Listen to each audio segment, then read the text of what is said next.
I thought I had a happy marriage. After 10 years together, I believed Zara and I had built something solid. We had a home, a stable life, and plans for the future. I worked hard, running my small but growing IT business while she handled our household and part-time teaching job. Life wasn't perfect, but I thought we were content. Then one night, Zara dropped a bomb that shattered everything. We were having dinner when she casually put down her fork and said, "Samir, I've been reading about open marriages." I froze. "Excuse me?" She smiled as if she'd just suggested a vacation. "Don't get me wrong, I love you, but I feel stuck. They say letting each other explore makes marriages stronger. It's about trust, Samir." I stared at her, speechless. My stomach turned. "So, you're saying you want to sleep with other men and call it trust?" She rolled her eyes. "You're so dramatic. I just want freedom. If you love me, you'll understand." I refused immediately, but over the next few weeks, Zara kept pushing. Arguments turned into silent treatments. Eventually, she said something that destroyed my resolve. "Samir, I've already started seeing someone. You can either accept it or leave." I couldn't believe the woman I loved had become so cold, so selfish, but I didn't beg, I didn't fight, I agreed. Not because I wanted to, but because I needed time to understand her game and plan my response. Within days, Zara was going out with friends almost every night. Her phone was glued to her hand, and she'd smile at texts while hiding the screen. I knew she was with him, a guy named Adil, someone from her gym. At first, I thought I could handle it, but then came the real blow. One evening, Zara sat me down and said, "I'm pregnant." I froze. My chest tightened. "Is it mine?" She hesitated for a moment, then said, "It doesn't matter, Samir. We're married. You'll raise the baby as yours." I laughed bitterly, thinking she was joking. But she wasn't. She was serious. "You chose this, Zara," I said coldly. "You wanted an open marriage. You wanted your freedom. Now you're bringing someone else's child into my home and expect me to be its father?" She snapped. "Don't be selfish. This baby deserves a family. You will take care of us, Samir. That's your duty as a husband." That's when something inside me broke. I decided then and there I wasn't going to be her safety net while she played house with another man.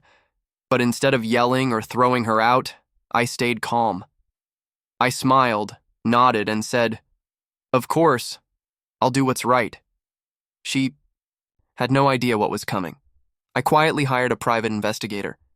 He tracked Zara's movements, photographed her meetings with Adil, and even recorded conversations where she openly admitted the baby was his. I gathered every single piece of evidence, text messages, call logs, and videos. Then I went for the DNA test. Zara thought I was being supportive when I suggested we get early genetic testing for the baby's health. In reality, I had the samples cross-checked. The results came back exactly as I expected. 0% chance I was the father. I didn't confront her yet. Instead, I built my case. I met with my lawyer, showed him the files, and together, we prepared divorce papers, alimony waivers, and custody disclaimers, all based on fraud and infidelity. The trap was ready. On Zara's birthday, I threw her a small dinner at home, inviting her closest friends and family. She thought it was a celebration of her new life and kept flaunting her pregnancy glow, smiling as if she had everything under control. Halfway through the evening, I stood up to make a toast. I raised my glass and said, "Tonight, I want to honor Zara, the mother of my apologies, Adil's child." The room fell silent. Zara's smile froze. Everyone turned to her in shock. I walked to the TV, connected my laptop, and played the video recordings. Clips of her holding Adil's hand. Audio of her saying, "Don't worry, Samir will raise the baby." Screenshots of her texts where she called me boring and safe money. Her parents sat in disbelief. Her friends covered their mouths. Zara turned pale, whispering, "Samir, please stop." But I didn't. I handed her the DNA report in front of everyone. Not my child, not my responsibility. and as of tomorrow, not my wife. I walked away while she collapsed into tears, begging me to talk privately. I ignored her. The next morning, she got served divorce papers, financial separation agreements, and a lawsuit for emotional and financial fraud. She tried to fight it, but my lawyer had her cornered. With the mountain of evidence, the court ruled entirely in my favor. I kept the house, the business, and all savings. She walked away with nothing. Worse for her, a deal. The man she sacrificed. Our marriage for you blocked her the moment the scandal hit. He wanted no part of her or the baby. Within months, Zara's perfect little fantasy crumbled. She moved back to her parents' house, pregnant and broke. She tried calling me repeatedly, begging for help, claiming she made a mistake and that we could raise the baby together. I never answered. I wasn't her safety net anymore. I wasn't her backup plan. She opened the marriage. She destroyed the trust.